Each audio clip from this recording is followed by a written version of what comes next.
നമസ്കാരം. 2003 മാറാട് കലാപവുമായി ബന്ധപ്പെട്ട് CPM-ൻ്റെ മുതിർന്ന നേതാവായ AK ബാലൻ കഴിഞ്ഞ ദിവസം നടത്തിയ പ്രസ്താവനയെ മുഖ്യമന്ത്രി പിണറായി വിജയൻ പിന്തുണച്ചിരുന്നു. പക്ഷേ സംസ്ഥാന സെക്രട്ടറി MV ഗോവിന്ദനാകട്ടെ അത് തള്ളിക്കളയുകയായിരുന്നു.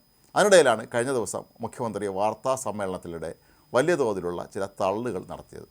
മുഖ്യമന്ത്രി കഴിഞ്ഞ ദിവസം അവകാശപ്പെട്ടത് മാറാട് കലാപവുമായി ബന്ധപ്പെട്ട് 2003 അന്ന് നടന്ന കലാപത്തെ തുടർന്ന് മുഖ്യമന്ത്രിയായിരുന്ന AK ആൻ്റണി കോഴിക്കോട് ഗസ്റ്റ് ഹൗസിലെത്തിയെന്നും തുടർന്ന് അദ്ദേഹം ഈ ആക്രമണങ്ങൾ നടന്ന സംഭവ സ്ഥലം സന്ദർശിക്കാൻ പുറപ്പെട്ടതുപോലും RSSൻ്റെ അനുമതിയോടുകൂടിയായിരുന്നു എന്നാണ് അദ്ദേഹം പറഞ്ഞത്. മാത്രമല്ല, അന്ന് വ്യവസായ മന്ത്രിയായിരുന്ന PK കുഞ്ഞാലിക്കുട്ടിയെ മുഖ്യമന്ത്രി തനിക്കൊപ്പം കൂട്ടിയിരുന്നതുമില്ല.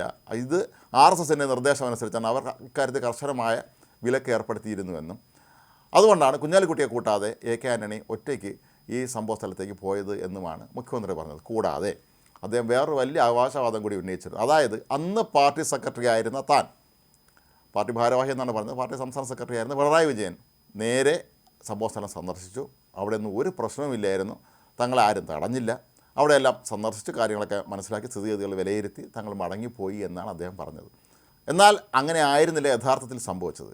കഴിഞ്ഞ ദിവസം മാതൃഭൂമി ചാനലിലെ അവതാരകനായ അഭിലാഷ് മോഹൻ ഇക്കാര്യത്തിൽ മുഖ്യമന്ത്രിയെ അക്ഷരാർത്ഥത്തിൽ പൊളിച്ചെടുക്കുകയായിരുന്നു. ഈ സംഭവം നടന്നതുമായി ബന്ധപ്പെട്ട മാതൃഭൂമി പത്രത്തിൽ വന്ന റിപ്പോർട്ടാണ് അഭിലാഷ് മോഹൻ ആധാരമാക്കിയത്.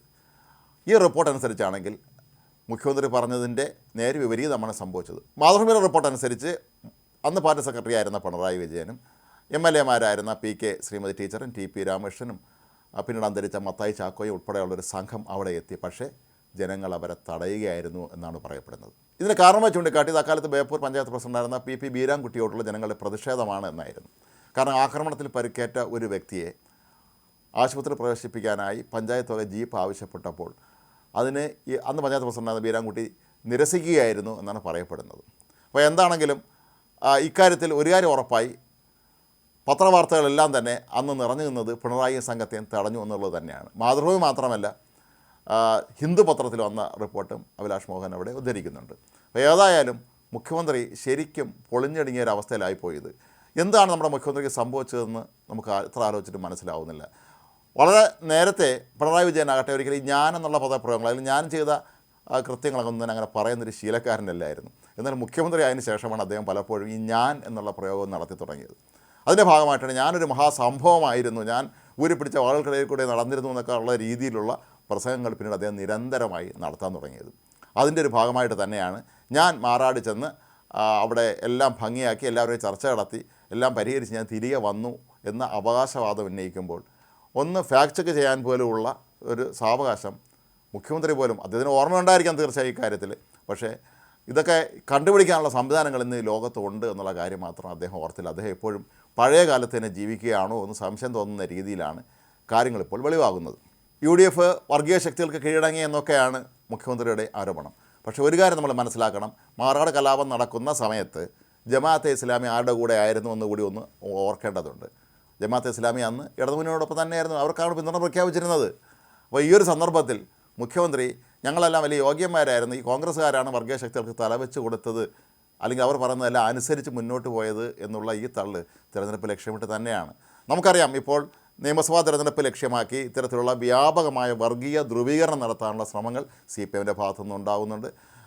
UDF-ന് അധികാരം കിട്ടിയാൽ ആഭ്യന്തര വകുപ്പ് ജമാഅത്ത് ഇസ്ലാമിക്ക് ആയിരിക്കുമെന്നുള്ള AK ബാലൻ്റെ പ്രസ്താവനയൊക്കെ നമ്മൾ കണ്ടതാണ്. അപ്പോൾ മനഃപൂർവ്വം ഇത്തരം കാര്യങ്ങളിലൊക്കെ തന്നെ വർഗീയത കൂട്ടിക്കലർത്തി ഭൂരിപക്ഷ വിഭാഗങ്ങളുടെ വോട്ട് നേടാനുള്ള ഒരു ശ്രമമാണ് ഇപ്പോൾ നടക്കുന്നത് എന്നുള്ള കാര്യം ഉറപ്പാണ്.